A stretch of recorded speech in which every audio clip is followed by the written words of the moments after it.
Look at this shot. The ultimate flex, The Wolf of Wall Street, a masterpiece about a ruthless con artist who scammed hardworking Americans out of millions to fund a degenerate lifestyle of yachts, hooks, and absolute greed. But here's the sickest joke Hollywood never told you. The multi-million-dollar budget for this movie, it was literally paid for with actual stolen money. You can't make this shit up. While you were dropping $15 on a movie ticket to watch a fake scammer, a real-life psychopath named Jho Low was pulling off the most brazen heist in human history. We're talking $4 billion vanished. It's the quantum of money that makes previous frauds look like stolen lunch money. And the suits at Goldman Sachs, the exact same people you blindly trust with your 401k, held the damn door open for him. This isn't just a story about corporate fraud. This is a massive spit in the face. It's raw proof that the system isn't just broken, it's completely rigged against you. Here's exactly how one guy stole billions, bought Hollywood, and left the rest of us holding the bag. To understand a scam this big, you have to understand the mastermind. When you picture a criminal genius, you probably think of a James Bond villain. Meet Jho Low. He grew up in Malaysia and managed to get into elite schools like Harrow in London and Wharton in the US. He was surrounded by royalty, heirs, and billionaires. But Jho Low wasn't truly rich. Not like them. He was a socially awkward kid who desperately wanted a seat at the cool kids' table. He wasn't a math genius. He didn't hack any mainframes. But he had one lethal superpower. He was the greatest social parasite in history. He knew how to network. In the late 2000s, Jho Low became friends with the stepson of Najib Razak, the man who would soon become the Prime Minister of Malaysia. And more importantly, he got close to Najib's wife, Rosma. She was your picture-perfect kleptocrat, a woman so addicted to spending, she had endless amounts of jewelry hidden in her house because it was too ostentatious to wear in public. Jho Low saw his golden ticket. He realized there was so much money sloshing around the world, especially state money. He just needed the keys to the vault. Jho Low pitched the Prime Minister a beautiful illusion. They would create a sovereign wealth fund called 1MDB. The pitch to the public? Borrow money from global investors to build power plants, create jobs, and pull citizens out of poverty. But in reality, the Prime Minister knew it was a political slush fund, and he gave Jho Low absolute carte blanche to run it. They borrowed from local banks, but quickly hit a ceiling. How does a 20-something nobody convince the global market to hand over billions? You need a VIP pass. You need the imprimatur of the ultimate Wall Street predator. Enter Goldman Sachs. Stealing $1 billion in cash is hard, but printing $1 billion in global bonds, that's just another Tuesday for Wall Street. The bankers at Goldman took one look at this shady setup. They didn't ask questions. They saw a cash cow. Normal banks charge around 1% to raise money for a country. Goldman Sachs, they charged a mind-blowing 11%. They pocketed $600 million in fees just for making a few phone calls and rubber stamping the bonds. The scam was simple. They pretended to do complex deals between 1MDB and Middle Eastern funds, but the cash just vanished into Jho Low's shadow accounts. When the paycheck is that fat, the smartest guys in the room suddenly go legally blind.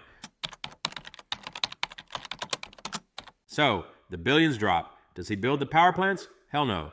Jho Low goes on a multi-year bacchanal of spending that makes real billionaires look broke. We are way past buying a Ferrari. He created a fake multi-million-dollar promo video for his shell company just to look like a legitimate CEO. Then he started blowing the cash. He dropped $250 million on a super yacht. He bought a big hotel in Beverly Hills. He dropped millions on diamonds for Miranda Kerr and bought real Picasso paintings just to casually hang them in his mansion. One of the best ways to sum up his psychosis? Jho Low decided he wanted to experience New Year's Eve twice.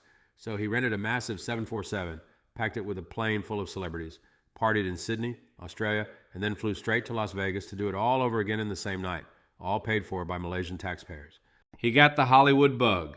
He didn't just party with DiCaprio, he gifted him Marlon Brando's actual Oscar statuette. The Hollywood A-list, the people who love to preach to you about morals, were happily sipping Cristal paid for by a slush fund. They didn't ask questions, they just took the bag. And the ultimate gaslight? He created Red Granite Pictures to fund The Wolf of Wall Street, because Hollywood studios refused to give Scorsese $100 million for the budget. But Jho Low had unlimited stolen cash. He funded a movie about financial corruption using the biggest corruption scheme of the decade. The absolute brass on this guy. But every bender has a hangover. In 2015, investigative journalists started sniffing around the missing billions. The house of cards collapsed. The Prime Minister of Malaysia was ousted. He tried to flee the country on a private jet, claiming he was just going to play golf to relax. They stopped him at the airport. When authorities raided the Prime Minister's house, they found a literal dragon's hoard, tens of millions of dollars in raw cash stuffed in the walls, alongside endless amounts of jewelry, luxury handbags, and sunglasses belonging to his wife. He was eventually sentenced to 12 years in prison. The yacht was seized. The Oscars were handed back by Hollywood. The party was over. But did the real masterminds face justice? Please. You're watching a finance channel, not a Disney movie. Jho Low? He pulled a Houdini. He vanished into thin air. While the world was looking for him, he was spotted chilling at a Victoria's Secret party in Shanghai. He is currently hiding out somewhere in China, completely untouchable, living off the stash. And Goldman Sachs? Yeah, they got slapped with a multi-billion-dollar fine. Sounds like a lot, right? To them, that's not a punishment. That's a parking ticket. It's just the cost of doing business. Nobody in a tailored Wall Street suit went to prison for orchestrating a $4 billion heist.